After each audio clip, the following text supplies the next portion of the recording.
Bueno, ahora vamos a meternos un poquito más ya con la lógica digital, ya con aparatos un poco de procesamiento de más alto nivel. Y entonces vamos a suponer que yo tengo una memoria. Yo tengo dos tipos de memoria realmente. Tengo en un dispositivo una memoria de tipo RAM. Una memoria RAM es una memoria de trabajo. O sea, usted aquí guarda todos los datos, pero al quitar la luz eléctrica, esa memoria se pierde. Mientras que yo tengo otro bloque de memoria, que es lo que llamamos una memoria ROM. Una memoria ROM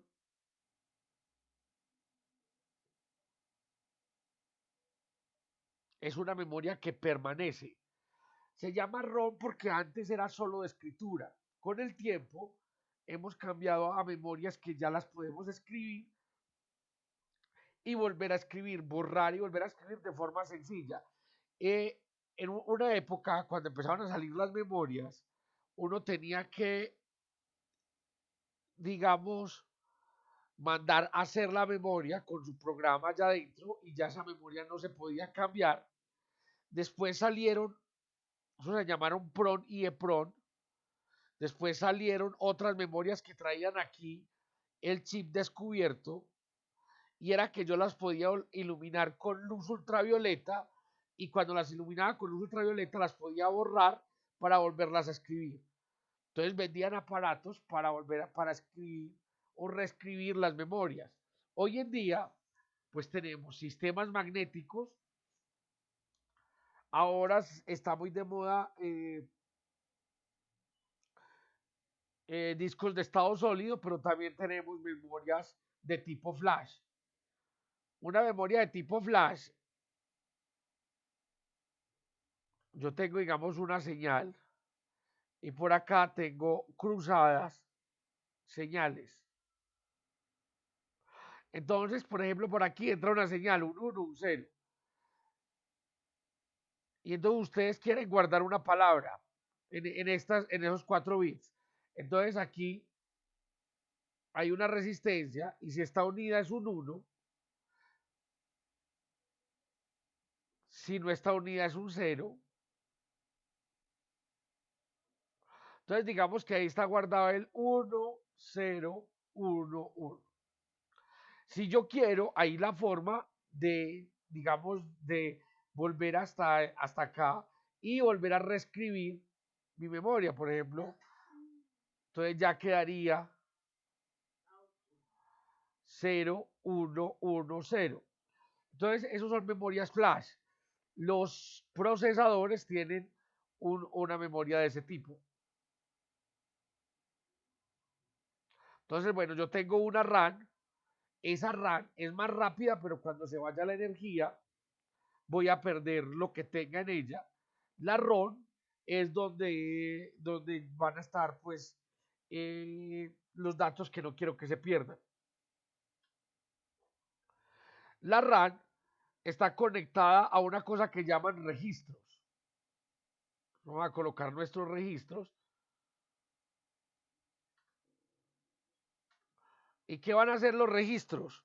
Los registros van a ser palabras de memoria que me van a permitir hacer operaciones. Por lo regular está el registro A. Dependiendo del procesador, hay veces que traen A, B, C, D o solamente A. Hay un registro que es bien interesante, que es la X, que es como con el que uno va a hacer operaciones. Entonces, todo esto son registros.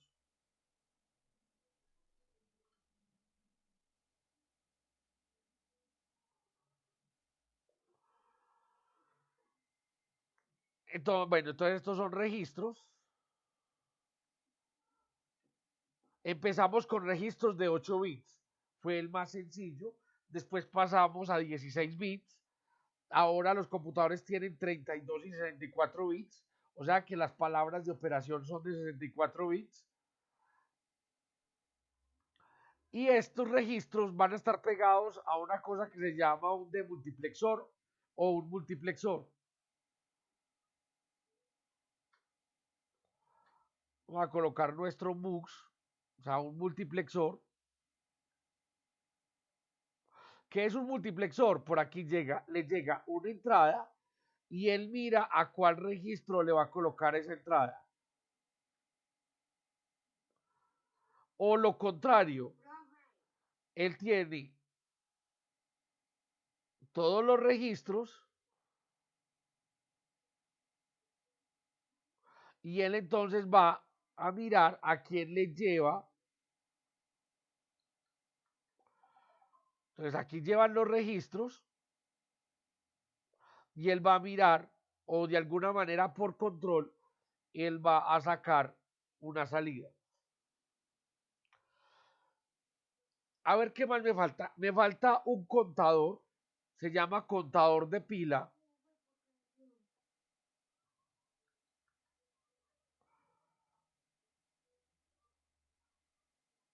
Entonces vamos a hacer un contador de pila.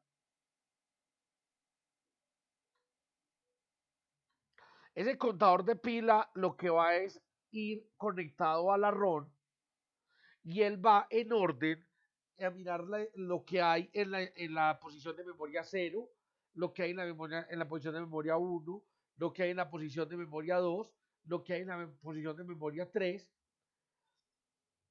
Y esa que hay en la posición de memoria lo va a llevar a una cosa que nosotros vamos a llamar la CPU,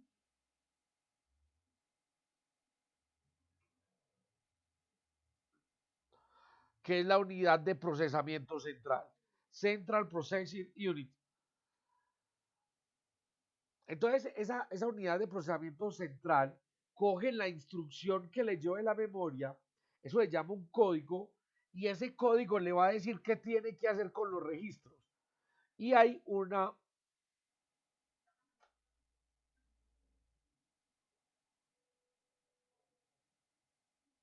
unidad de operaciones lógicas que ya habíamos visto que se llama la ALU. Entonces, él le va a dar la instrucción, la CPU le va a decir, bueno, coja lo que viene del de multiplexor o envíeselo a multiplexor o lo que sea y haga la operación y el resultado, pues si el resultado él ya va a mirar si lo conecta a los registros, si lo conecta a la ROM o si lo conecta a la RAM. Entonces, básicamente eso es lo que uno llama un procesador. Y el programa que uno mete en el procesador lo vamos a meter aquí en la ROM. Entonces, cuando nosotros vamos a escribir nuestro programa, él va aquí a la ROM, entonces la pila va a empezar a contar y va a empezar a entender qué es lo que quiere decir cada una de esas instrucciones. Entonces aquí tengo un ejemplo donde vean, lo que pasa es que un procesador pues necesita eh, los pines de entrada. En los procesadores más grandes se habla de puertos, no de un solo pin. Entonces yo tengo, dependiendo del procesador, varios puertos, puerto 1, puerto 2, puerto 0, puerto 3. Pensemos en un computador. Entonces mi computador es de 64 bits o de 32 bits. Quiere decir que cada puerto del computador, del procesador, tiene o 32 o 64 bits. ¿Eso qué quiere decir? Que, por ejemplo, yo puedo conectar a cada puerto una entrada, un periférico. Pero si mi computador tiene 10 periféricos, serían 10 puertos de 64 bits, serían 640 pines. El procesador maneja, digámoslo, o bueno, o se maneja una cosa que se llama un bus. ¿Qué es un bus? Un bus es, digamos, yo tengo mi procesador.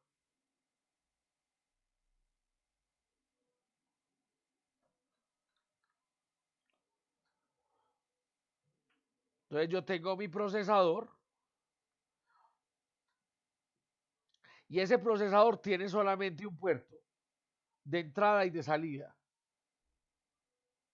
Entonces cuando yo digo que nada más tengo un puerto, yo tengo que conectar todo por ahí. Entonces, por ejemplo, yo conecto el teclado a ese puerto, yo conecto el monitor a ese puerto, yo conecto el mouse a ese puerto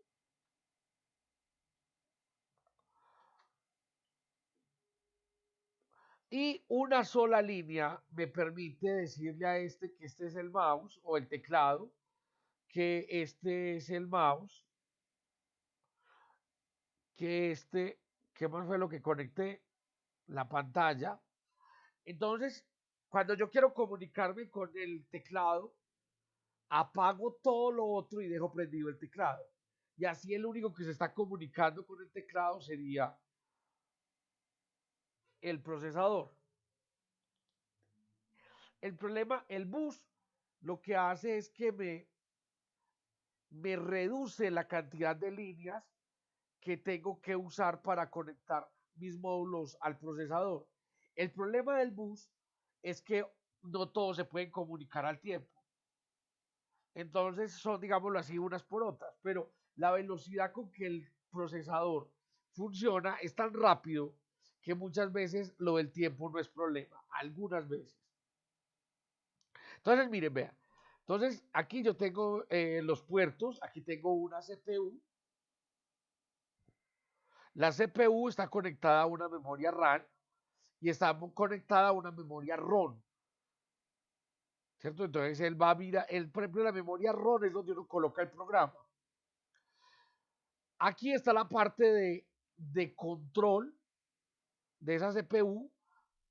Entonces aquí están los timers. Timers son tiempos, interrupciones, contadores, comunicación. Una cosa que uno llama el watchdog, el perro guardián. ¿Qué significa el perro guardián? Es como un sistema que por si el procesador se cae, cuando yo digo se cae, es cuando termina por allá en un programa en un ciclo infinito o el procesador por alguna razón ya no sigue o no sigue contando una instrucción, se está demorando demasiado, el perro guardián lo que hace es que reinicia el computador o reinicia el procesador. ¿Cierto? Es como evitando que lo que, como dicen los muchachos ahora, que el sistema se tildó o se timbró. Entonces, evitar que el sistema se tilde o se timbre, aunque ustedes han visto que eso no es del todo fiable. Un sistema PWM, después miramos a ver qué significa eso. El ADC, que es el que convierte las señales análogas a digitales. Y entonces, bueno, miren que estos son algunos conceptos que hemos dado, ¿cierto? La memoria ROM, que para la época era una memoria de solo lectura. Eh, Esa memoria, como les dijera, para la época hoy es de lectura y escritura, pero es con la ventaja de que cuando quito la luz eléctrica, la memoria no se me va a morir, o sea, no voy a perder los datos. Mientras que la RAM, que es de escritura a lectura, sí es una memoria más, es una memoria volátil. Bueno, CPU es lo que ya conocemos como el microprocesador. Un microprocesador, pues, es la idea del microprocesador, un sistema de procesamiento que tiene muchas o muchos transistores. Entonces va a ejecutar o va a tener la posibilidad de ejecutar muchos programas o muchas instrucciones. Entonces aquí en una CPU ejecuta una instrucción cada flanco de reloj. Recuerdan que cuando habíamos visto cómo combinamos los flip-flops, entonces el flip-flop tenía una posibilidad y era que cuando el reloj, digamos, subía, él ejecutaba lo que estaba haciendo. En el resto del reloj no pasaba nada. Entonces, aquí ejecuta. Eso hace que haya primero una sincronización, que no haya glitches, o sea, que no hayan errores de los que hablábamos cuando una señal llega más rápido por un lado que por el otro lado. Y lo otro es que, bueno, entonces a medida que se han venido mejorando los sistemas electrónicos, los relojes también han venido cambiando su velocidad. Ahora tenemos relojes muy veloces, entonces computadores que hacen muchas operaciones por segundo. Bueno, entonces el programa va a ser la lista de instrucciones que va a poder desarrollar mi procesador. Entonces aquí está, digamos, un programa. El programa se escribe en un lenguaje que se llama Assembler, que es un lenguaje casi de máquina. Cuando yo digo casi de máquina es porque el lenguaje Assembler es pseudocódigo y entonces mírenlo como, digamos, así se escribe. Entonces, aquí tengo una palabra 34, 3A24, está escrita en hexadecimal, pero lo que va a recibir el procesador es un binario, el binario que corresponde a esta palabra. Entonces, cuando yo estoy escribiendo mi programa, realmente nosotros no nos vamos a preocupar por eso. Nosotros llegamos, le decimos a nuestro Arduino, imprima, suma o reste, y nosotros no nos preocupamos de nada más. Cuando usted está programando un procesador en lenguaje Assembler, usted tiene que estar pensando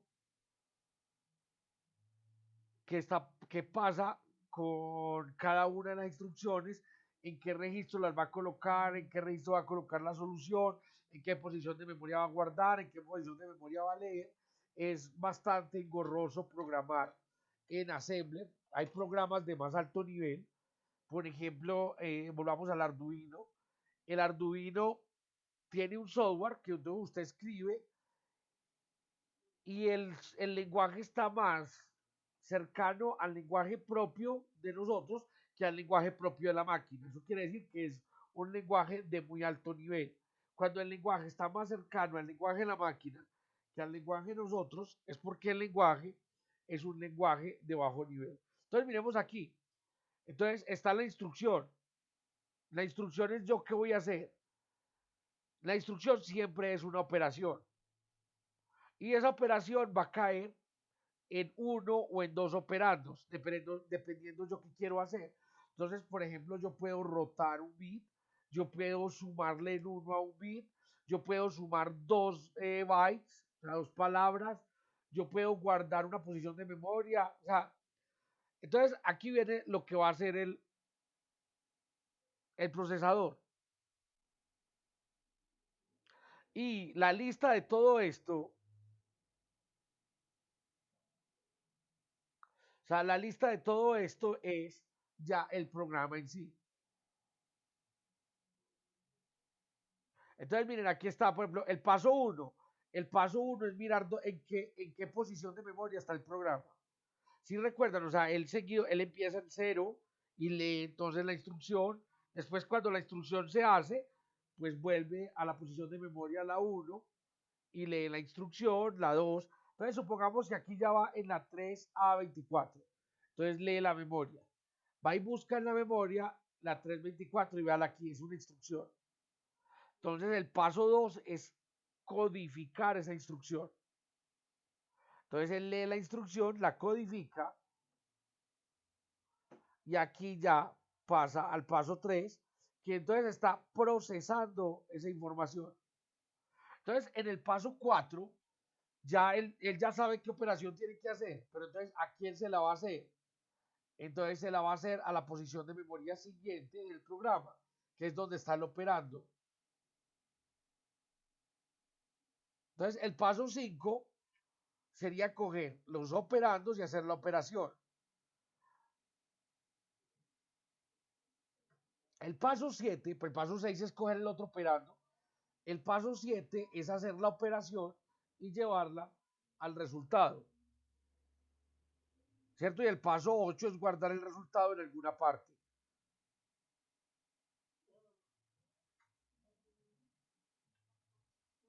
Cuando la instrucción ya está hecha, entonces él va a la siguiente posición de memoria, vuelve, lee la siguiente instrucción y así es que se va, se hace un programa de computador, se hace cualquier tipo de programa. Este es, por ejemplo, este es un ejemplo de un programa en lenguaje de máquina para un microprocesador PIC 16F877. Miren, suma dos números, nada más sumar dos números. Entonces, ustedes pues ya están relacionados un poquito con la programación, ya muchas de esas cosas las entienden, pero bueno, yo les tengo una buena noticia, ustedes no van a tener que aprender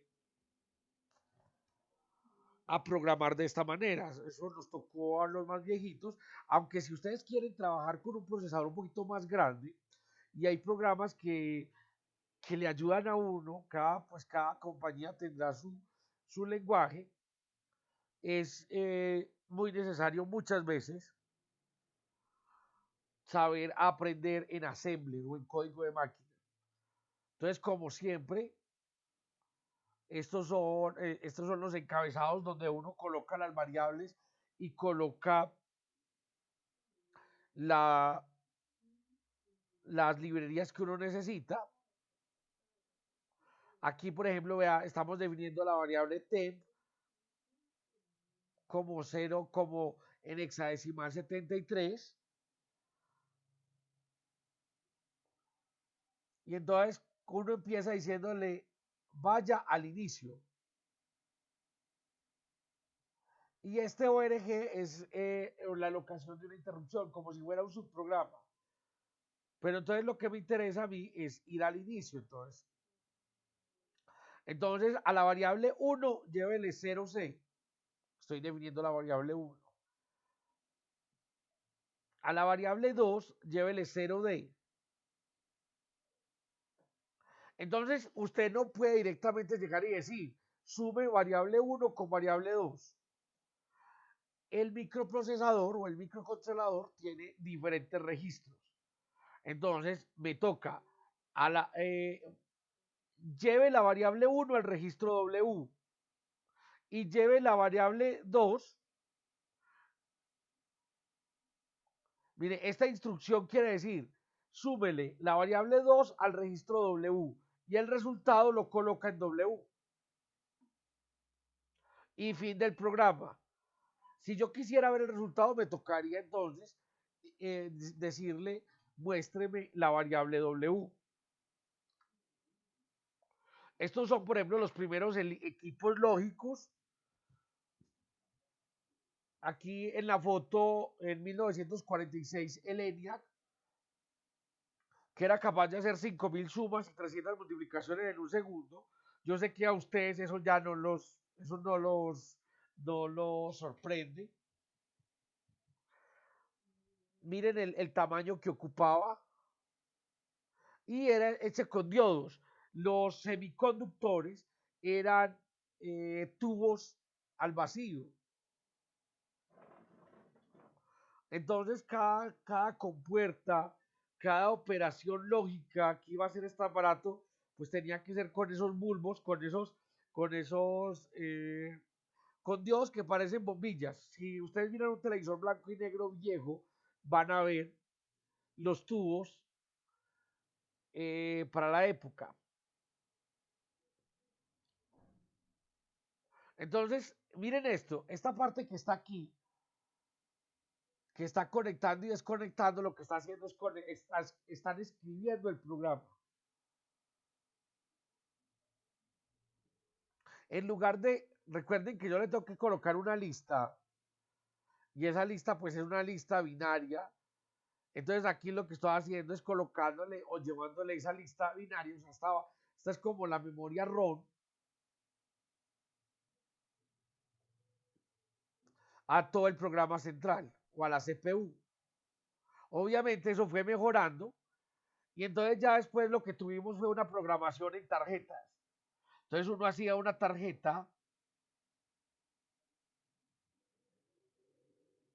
y esa tarjeta pues uno la iba programando de la misma manera. O sea, ¿cómo es de la misma manera? Usted hace su programa, ese programa está en binario, usted manda a perforar la tarjeta, usted mete la tarjeta al computador o al sistema lector y esta es la parte de la CPU de ese sistema.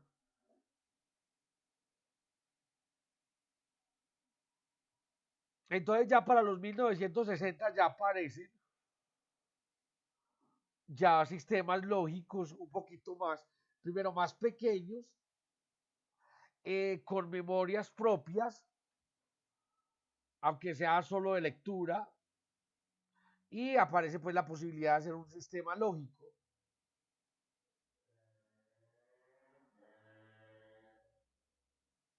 Entonces, bueno, estos ya son microcomputadoras, o sea, microprocesadores, el 8048 de Intel y el 6805 de Motorola. Motorola todavía sigue manejando la línea 68. Intel ya dejó hace mucho rato de usar la línea 80, después pasó a usar la línea Intel y ahorita pues estamos usando los procesadores de varios núcleos.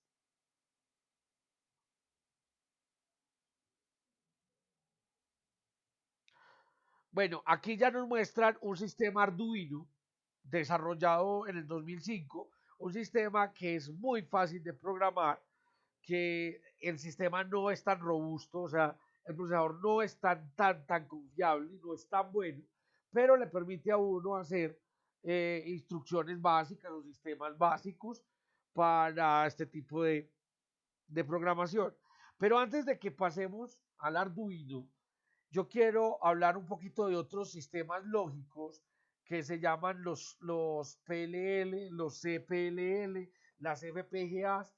Y entonces, estos sistemas a usted le dan una cantidad de arreglos, o sea, a usted le dan, por ejemplo, una A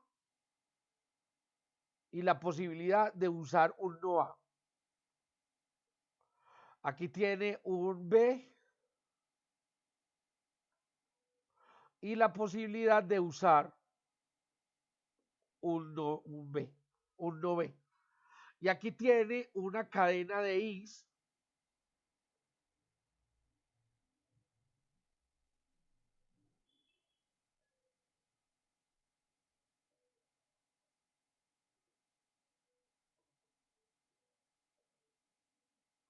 Aquí tienes una cadena de O. Están conectadas, digámoslo, por una especie de fusibles al estilo de las memorias flash.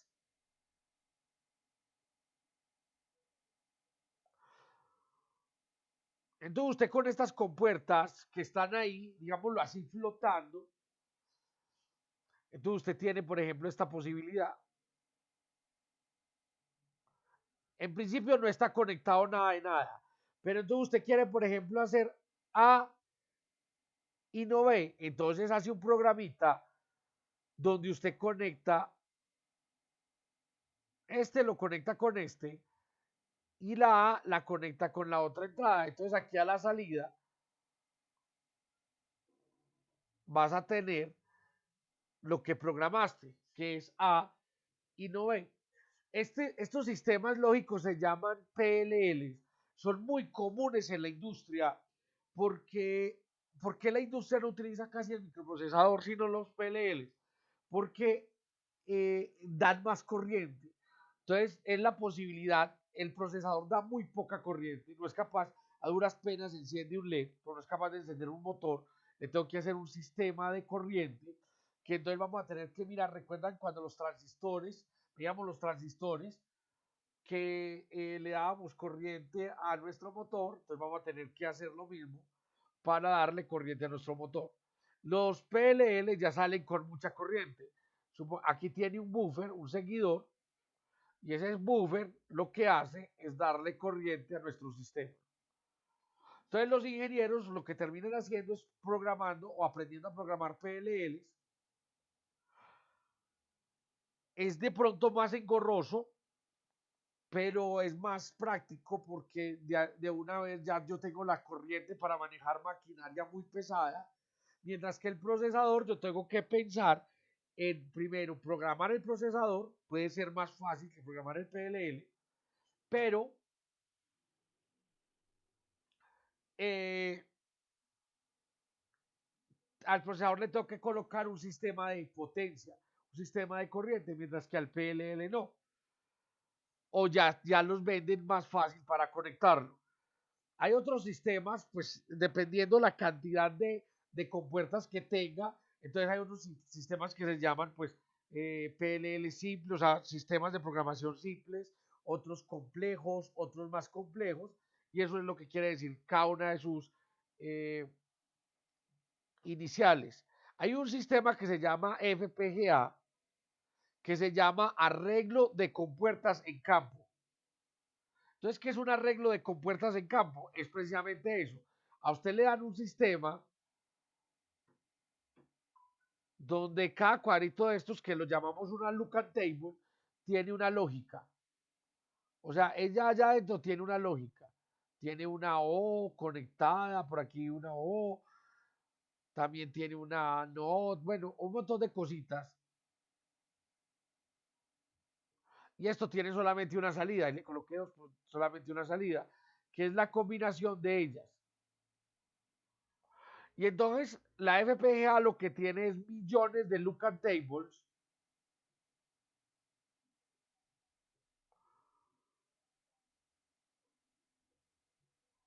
de tal manera que usted va a interconectar este con este, la salida de este la interconecta por allá con otro, estas vienen por aquí. Obviamente hay un programa para generar eso que se llama VHDL, o sea, son programas de descripción de hardware, porque lo que hacen realmente es ir a conectar un hardware. Eso es otro sistema lógico diferente. Usted un procesador, el procesador ya está diseñado, entonces ya simplemente es programarlo. O sea, el procesador ustedes no le pueden cambiar la electrónica, mientras que la FPGA, ustedes lo que le cambian es la electrónica. Lo que están cambiando son las compuertas. Entonces, el procesador es un sistema para programar software, la FPGA es un sistema para programar hardware. O sea, ustedes lo que están haciendo es una máquina, digamos, dentro de otra, interconectando dentro de ella la máquina.